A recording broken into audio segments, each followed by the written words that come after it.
Sapagkat napakaswerte po natin dahil andito na ang tambalang magbibigay ng gloria at liwanag sa ating lungsod. Muli po, malakpakan po natin Vice Mayor G. Atienza at Yorme Isko Moreno Dumagoso.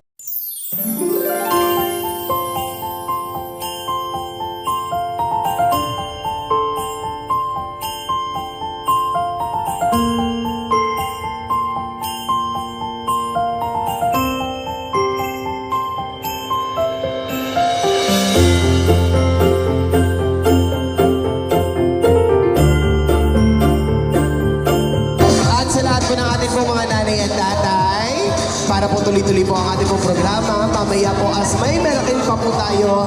At syempre ang ating chance po mamaya na makapagpa-picture din po of course sa ating pong minamahal na Yorme. Kaya po mga nanay at tatay ko, kalma lang po tayo. Balik po tayo sa ating pong mga upuan.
Yorme ha, patingin naman po ng mga insure na natanggap po ninyo ngayong umaga. Hindi po mga nanay at tatay ko, palakpakan po natin Vice Mayor G. Atienza at Yorme Isko Moreno Dumagoso.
ng ating magiging at mahusay na alkalde, Mayor Lito Atienza.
Siguro plano ng Panginoon sa akin.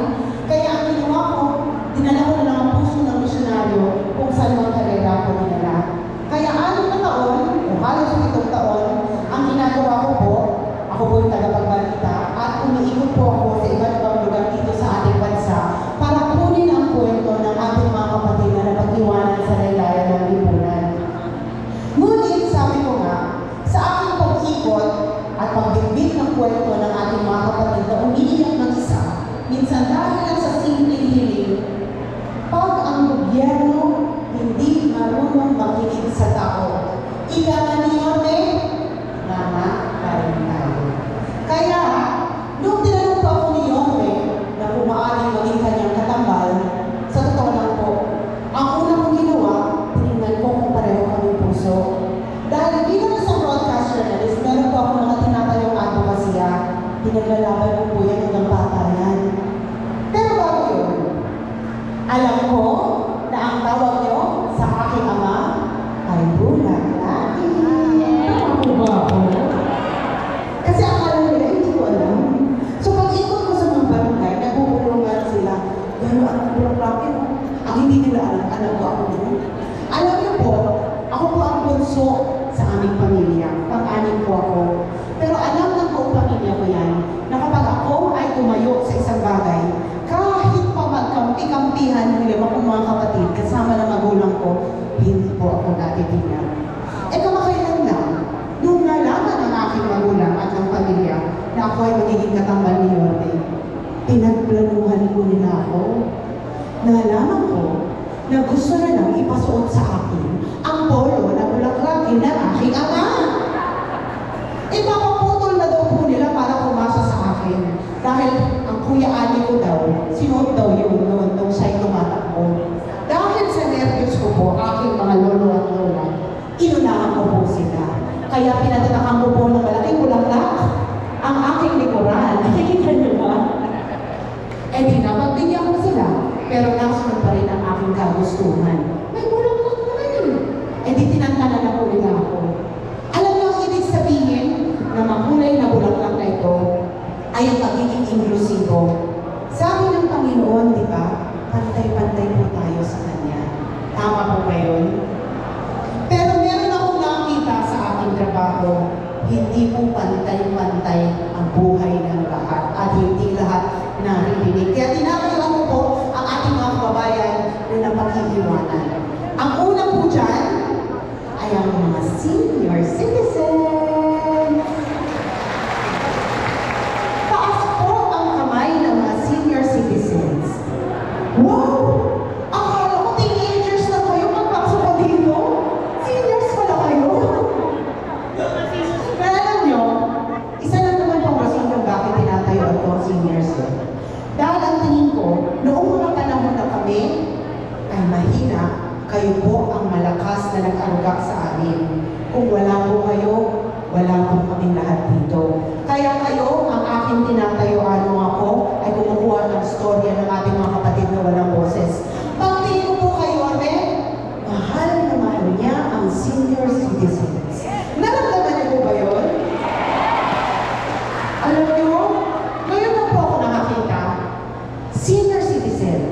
nakaupo sa wheelchair.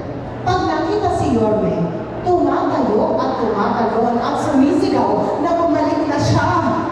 Kaya sabi ko, mahal na mahal ka ng mga senior citizens, ano bang ginawa mo? Ang sabi niya, unang-una, kayo ang naging prioridad niya nung siya ay alkalde ng Maynila. Minahal niya kayo parang nanay at tatay niya. Di ba siya nag-umpisa ng mga allowance niyo? Siya rin po ang nagbigay ng insure, tama po ba? Mukhang may pabaon kayo dyan po ang insure. At alam ko, siya rin ang nag-umpisa na magbigay ng cake sa inyo. Naaalala niyo po yun? Sabi ko, mahal ko ang senior citizens. Okay yun. Ang pangalawang tinatayuan ko po ay ang ating mga kapatid na may kapansanan. Mahirap po mabuhay ng may kapansanan.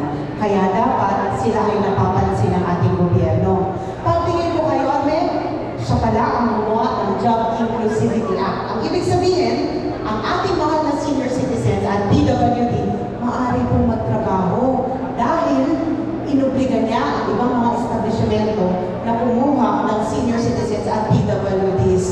Kaya sabi ko, dalawa na, mahal niya, mahal ko rin. Pangatlo, dahil ako po ay batang bukid. Hindi po farm ang bukid, ha? San Andres Bukid, Manila. Hindi po ako si Alice Buo. Ako po ay nabuhay sa isang barangay na kalahati po ng tao doon ay Muslim. Kaya tinatayuan ko po ang ating mga kapatid na Muslim. Dahil para sa akin, kapatid ko sila, pamilya natin sila. Pero magtalin mo kayo, mahal din niya ang mga Muslim. Siya ang bumuo ng Manila Muslim Affairs. Pero alam niyo po, kaming mga nanay at tatay, nalaman po namin 2 weeks ago, sinarado po ang Manila Muslim Affairs. Hindi po namin alam bakit. Siguro, para hindi nila maalala si Yorme. Pero tingin niyo ba dahil sinarado yun, makakalimutan si Yorme ng mga Muslim? Hindi naman siguro. Kaya pag-upong nga po namin ni Yorme, ibabalik po namin ang Manila Muslim Affairs para maramdaman nilang nakasama pa rin sila dito sa ating resort. Pang-apat na aking tinatuyaan. Dahil ako po ay nasa kolehiyo, ako po ay gumawa ng kursong Political Science Major in Governance. 25 years ago na po yun. Akala kasi nung iba, 25 lang ako. 43 years old na po ako. Tatlo na po ang aking mga anak na mga teenager at malalaki na po. At halos 20 taon na po ako kasal. Matanda na po ako. Pero, kagaya nga, yung mga nakilala ko nung ako ay naging working student dahil ako po yung nag-artista. Dahil sabi ng ama ko, o kolehiyo ka na, magtrabaho ka na, ikaw ba? Papayag si tatay! Yun, may baka pwede siya si alkalde. Pero sabi niya sa akin, unang-una, alam ko handa ka na para maging si alkalde, para ipagpatuloy ang naumpisahan ng iyong ama. Nakapagtapos ka ng Political Science, Major in Governance. Pwede naman po akong pumasok sa politika ng mga panahon na yun eh. DC Alcalde po ang aking ama na 2 termino. Mayor ng Maynila, 3 termino. Congressman ng 3 termino. Pero dahil sinabi ko nga po sa inyo na ang gusto ko po sa aking buhay ay maging isang misyonaryo, ginamit ko po ang aking boses bilang bunsong anak niya para maging boses ng mga kabataan nung ako ay bata pa. Boses ng mga ina nung ako ay naging ina. At naging boses po ako ng ating mga kapatid na napag-iwanan sa laylayan ng lipunan. Kaya inisip ko, oo nga, ang tagal na ng buhay ko, puro boses na lang ako. Baka ngayon may magagawa na ako kasama ni Yorme Isko Moreno Tumagoso. Sinabi rin niya, dahil unang-una ikaw ang direktora ng kababaihan ng Maynila, alam ko na for 40 years, ang tumulong sa mga kababaihan ng Maynila ay livelihood project at gusto niyang gawing prioridad para sa bawat Manileño na matuto tayong lahat na tumayo sa ating mga paa sa pamamagitan ng paghahanap buhay ng marangal. Matulungan ang ating mga kapatid na nakipaglaban ng patas at bigyan ng oportunidad ang ating mga kapatid na ngayon ay umiiyak dahil wala silang nakukuhang oportunidad. Nung narinig ko po yan mula kay Yorme, ang sinabi ko sa kanya, Yorme, ipaglalaban kita hanggang sa dulo ng mundo dahil naniniwala ako na ang sigaw ng mga Manileño na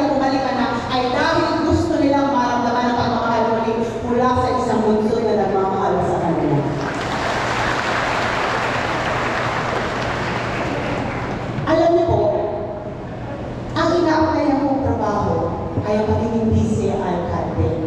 Ang trabaho po nun ay magiging ng konsero. Pangalagaan ang City Council, gumawa ng mga batas, resolusyon at ordinansa na makatutulong po sa bawat Manileño. Narinig niyo na po ang aking mga pinaglalamang advokasya. Then alam niyo na rin po, palang araw, kung mamarapatin po ako, ay makaupo bilang vice alcalde. Alam niyo na rin po na ako, kasama ng City Council, at ni Yorme Isko Moreno, ang magiging boses ng senior citizens para matugunan ang mga pangangailangan niyo at masigurado na ang buhay niyo dito sa lungsod ng Maynila ay magiging masagana habang nandito kayo sa mundong ibabaw. Aming mga lolo at lola, sa bawat distrito na aming iniikot dito sa Maynila, bawat barangay, isa lang naman po ang sinisigaw ninyo eh. Ano nga po yun? Ano po yun?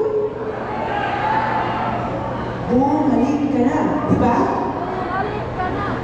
Alam ko po bakit nyo sinisigaw ito. Dahil alam ninyo na kapag bumalik si Yorme, babalik na rin kayo sa Maynila. Mapapansin na rin kayo at mararamdaman na ang kalinga mula sa gobyerno ng Maynila na nakita ang mga kailangan nyo. Kaya huwag po kayong mag-alala dahil babalik na po si Yorme Isko Moreno Dumagoso at kasama na rin po si Chia Tienza para malalay sa lahat ng programa gusto niya isulong dito sa ating mahal na lungsod. Mahal sa lahat po ng ating mga senior citizen. Palakpakan po natin ang batang galing sa hirap ng sumika, ang batang Manila, Yorme Isko Moreno! Thank you. Moreno. Hi! Hello! Kumain na kayo? Okay, magkala. Lilipas din yan. Magandang umaga. Maraming salamat sa pagtugon ninyo sa aming panyaya.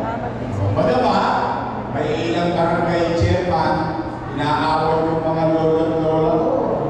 Huwag daw pumunta. Pero nagpunta pa rin kayo.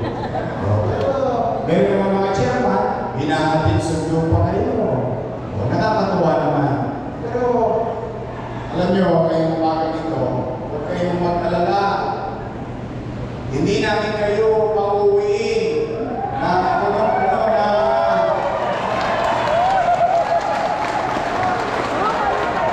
hindi kayo uuwi.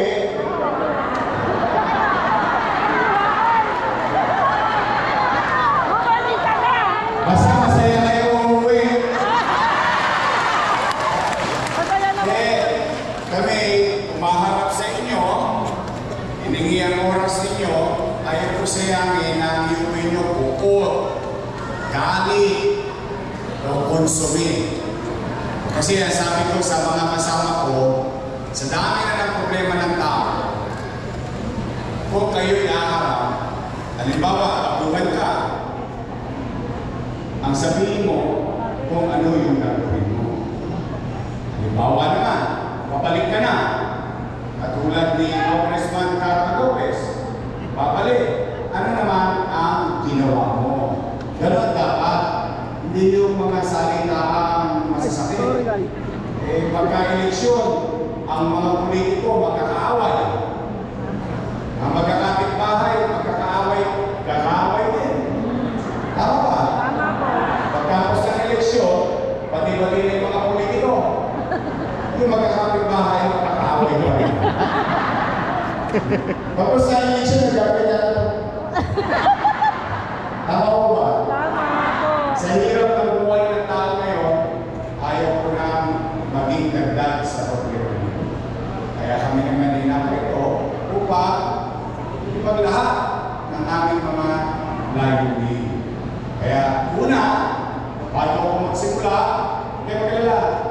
Hindi ko maabutin ng alam mo na ito, kundi mag-aabulo pa si Gato. Una, maraming salamat sa Diyos.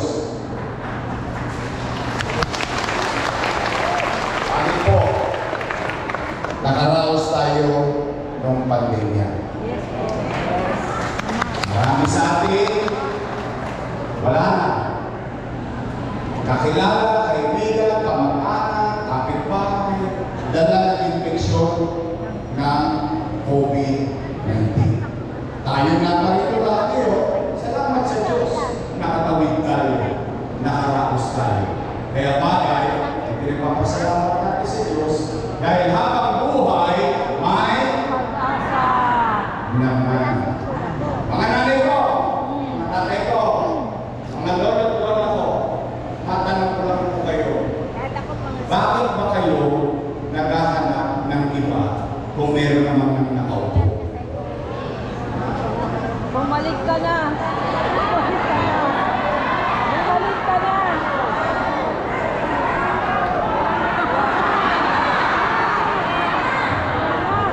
Hindi kasi, nagtataka ako nung umiikot ako sa Manila, ang sinisigaw ng tao, Bumalik ka na. Ano? Bumalik ka na. Bumalik ka na. Eh, ang pinagtataka ko, bakit ako pinapabalik ng tao? Itong mga nakaupo naman ay malapit sa akin. Oo, hindi naman po yan kaila. Mahal ko po yung mga nakaupo. Ito ha, real talk lang tayo. Sa totoo lang kaya kung mahal yung mga nakaupo na yan, dala ng utang na loob ko kay Danny Laguna. At yan, hindi ko kinubli. Hindi ko tinako. Alam yan ng mga taga-Maynila. Kaya tayo ng mga Pilipino, hindi lang Manila ito ha. Tayo ng mga Pilipino, ang kaugalian natin ay tumanaw ng utang na loob. Tama po ba? At ang utang na loob, habang nabubuhay ka, walang katapusan na bayaran. Tama mali? Bilang ganti, lagi na una, iniraos ko yung mga anak niya. Inalagaan ko. Nakamit nila ang nakupay. O ito po, akmal na. Tingnan natin. Bilang pagkanaw ng utang na loob. Tingnan natin. Philip Lacuna. Nakaupo. Nakaupo. Lay Lacuna. Nakaupo. Nakaupo. Dennis Lacuna. Nakaupo. Nakaupo. Asawa ni Ate Hani. Nakaupo. Si Ate. Nakaupo. Ilan sila? Happy? Masaya naman ako. Bakit? Yung hindi nakamit ni Boss Danny, nakamit ng mga anak niya. Tama naman. Dahil sa Diyos at dahil sa ating lahat, nagtulong-tulong tayo. At ang sinabi ko sa inyo, tulungan natin ito para ipagpatuloy yung mga ginawa ko. Tama mali?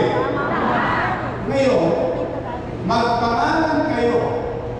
Magpangalan kayo. Kahit isang dumaposo sa City Hall ngayon. Wala. Kahit isa lang. Wala po. Wala po. Wala. Wala po. Yung bakit? Isinantabi ko mga anak ko, inuna ko muna yung mga anak ni Boss Danny. Okay naman. Kung sila ay naglingkod ng tapat, naglingkod ng mabuti, hindi para ako ang humusga. Taong bayan naman ang humusga, no? Hindi ba? Tama po. Eh bakit di nagagalit sila sa akin? Ito sinisigaw pa. Wala ka pala! Spirit yun. Hindi ko maintindihan eh. Spirit yun na lang. Bakit sila Gagalit. nagtatampo sa akin ngayon? Bakit ngayon ako na ang pinakamasama sa paningin nila? Eh samantalang sila naman ang nakaupo. Kumpleto na nga sila doon eh. Yung pagpuputihan na lang nila ay hindi ako para humusga. Kami. Taong bayan ang magdedesisyon yan.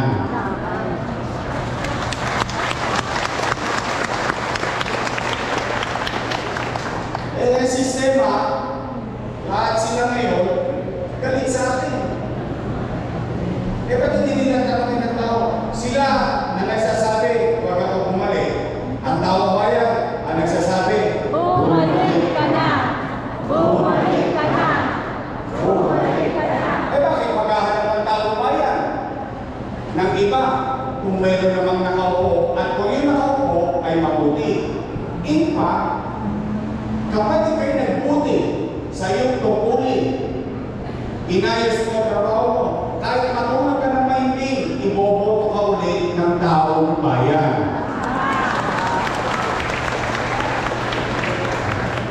Talaga na, simple lang. Tingnan ninyo. Una, nalingat-lingat lang ako saglit.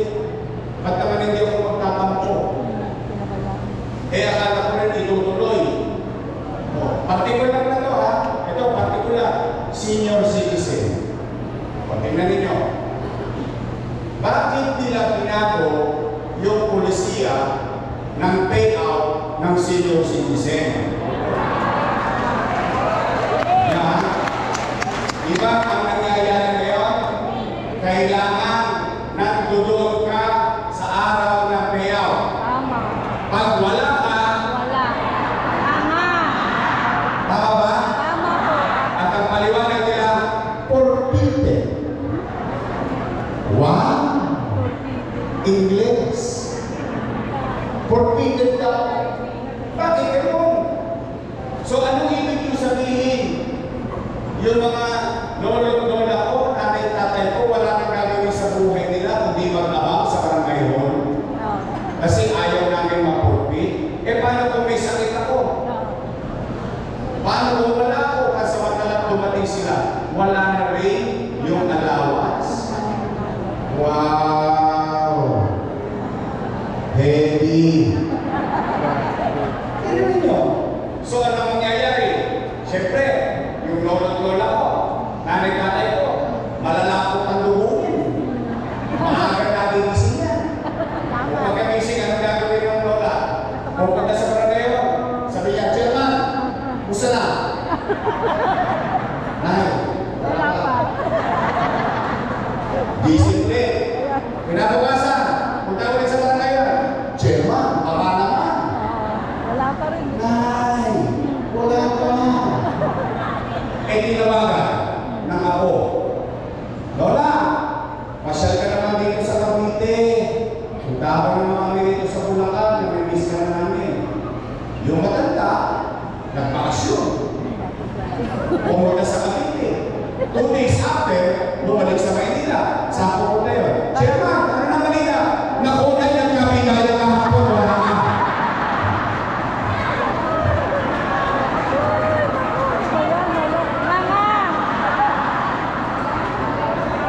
Tama ba?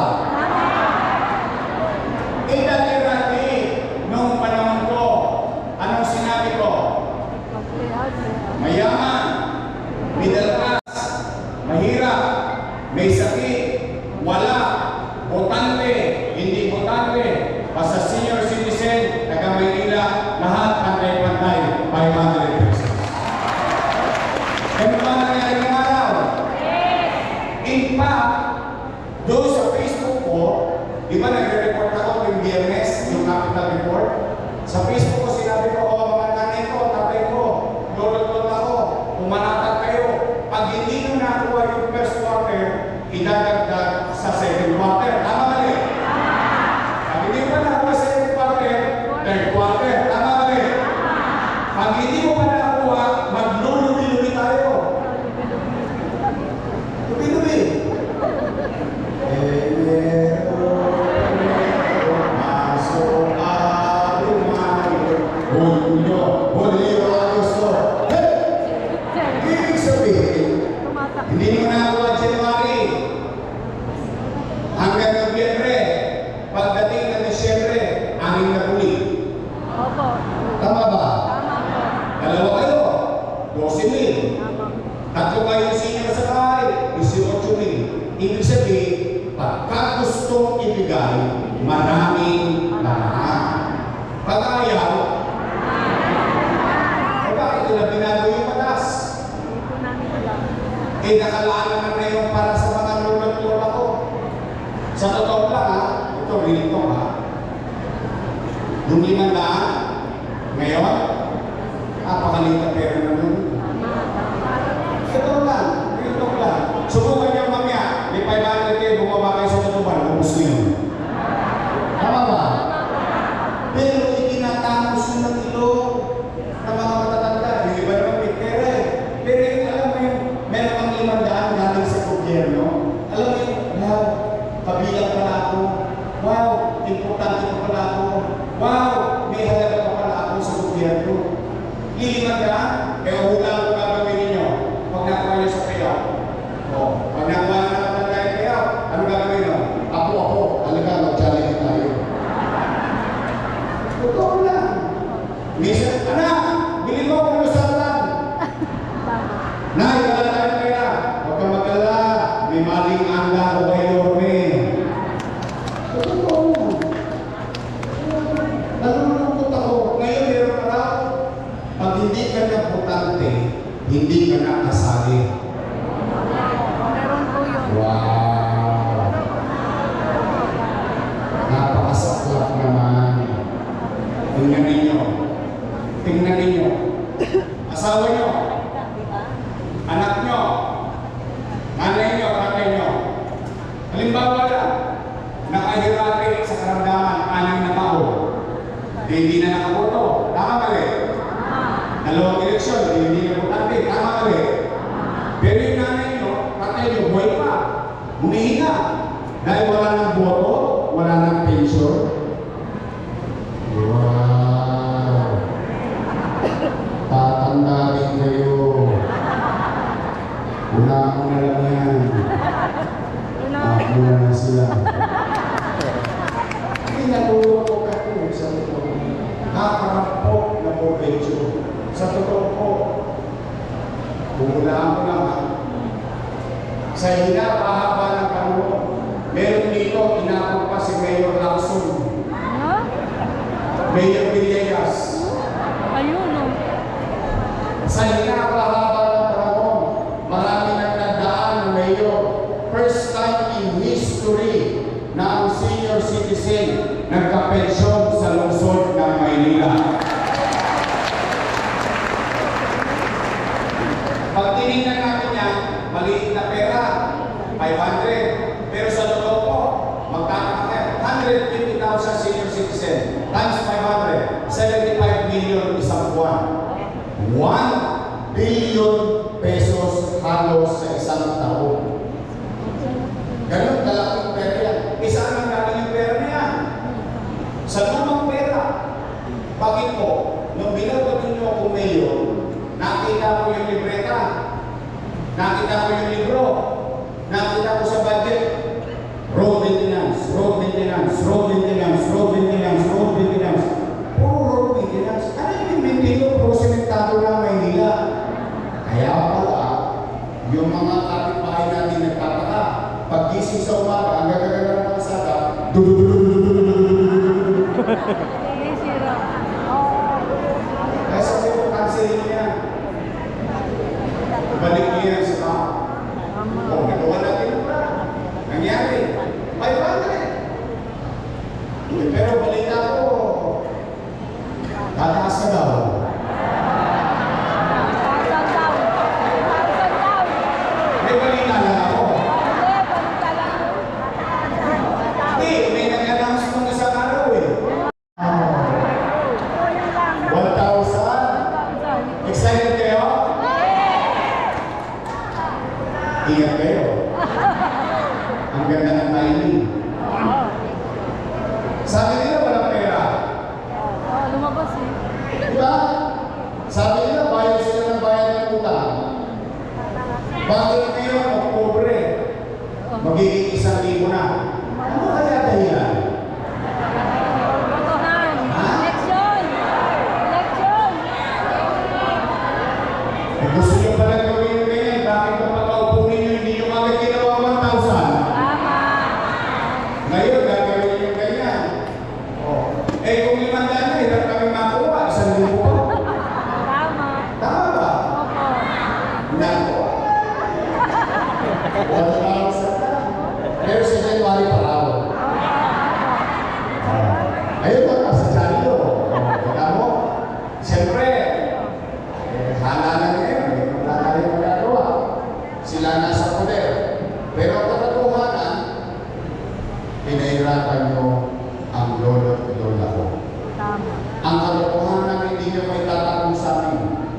Pinagkaitan mo kami ng maliit na probinsyo.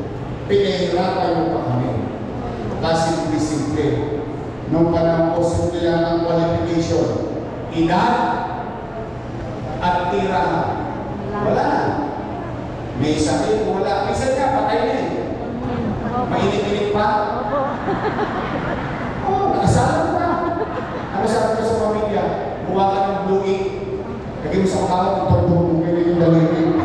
Makuha lang. Wala na. Bakit? Tulong yun eh. Pangarap ko yun eh. O kaya, mga lulot ako, mga nanay-tatay ko yun. Ako, kaya bumili ngayon. O, meron pala kayong gawing pangarap. Ito, alay ko sa inyo. Mapahawakan nyo man lang kahit pwede nyo sa kapwa nyo senior citizen. Sa mga anak at pamilya ninyo, mga kaklase at kapitbahay.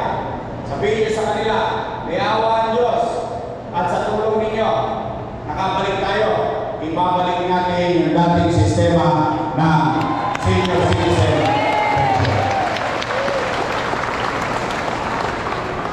Unang hope. Pangalawa, namiss nyo na ba yung insure? Ay, mas ba? Namiss. Nagustuhan nyo? O ngayon, pasensya na kayo, wala ko sa pwesto ha. Meron na kayo? Ito po, meron. Yan, nasa bote. Opo. Hindi pa tayo nakaupo. Kapag nakaupo tayo, magiging lata na ulit yan. Yung issue, pinalitan yung stick o. Dito po ba? Ano ba? Stick o pinalit? Talaga?